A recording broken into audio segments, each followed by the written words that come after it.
Directional light properties. So directional lights, all the light rays are parallel, and it's from a very distant light. You can think of it as our sunlight, and so it's just projected in these long parallel rays.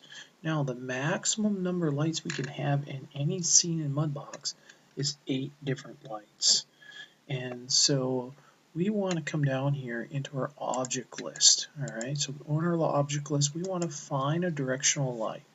Let's take a look at the properties of our directional light. The first one is our diffuse color. So I can pick on any particular color and any particular hue I want of the light. Okay, so I'll pick on, say, a green hue of the light.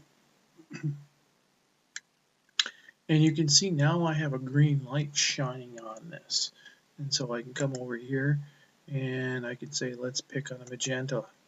Right? And so the magenta light here, and I'll say, okay, now I got a magenta light shining on it.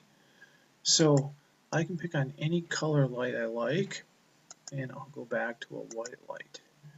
And I can change the intensity, so as I lower the intensity, I don't get as much light, and as I get higher intensity up to 1, I get a much brighter light. So you need to adjust the light to your liking. And also we have a scale. When I go to the scale, you can see the size of my directional arrows change. This does not change my intensity in any way. It's just so that I can see those directional arrows a little better. Let's jump down here to show grips and show light.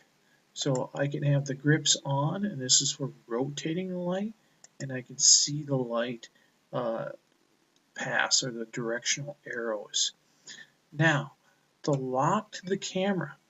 At this point, when I say do some tumbling, that this is locked to the camera, not to the object. Okay, so the light now is shining on his left side, and now it's shining on his right side. Okay, turn this off. Now I spin. You can see how the arrows are still pointing in the same direction. They're pointing in the coordinate system direction. They have not changed when I have the lock to the camera off. So whenever I lock the camera, when I change my viewing plane of my camera, the light goes with it.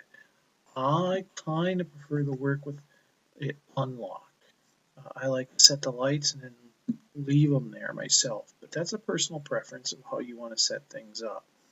Also, when I come down here, I can turn on shadows, and the shadows over here will be cast. They'll be darker on the back side of the light. You can see how I got shadows here from his leg and from his leg right here. All right. Now the map, or the depth map bias, this is offsets the depth. We only typically need to adjust this if we're having dark spots or streaks running, and we can increase this value until the dark spots or the streaks disappear. We can also change our depth map resolution, and as we go up higher in our depth map resolution, we increase the amount of texture memory.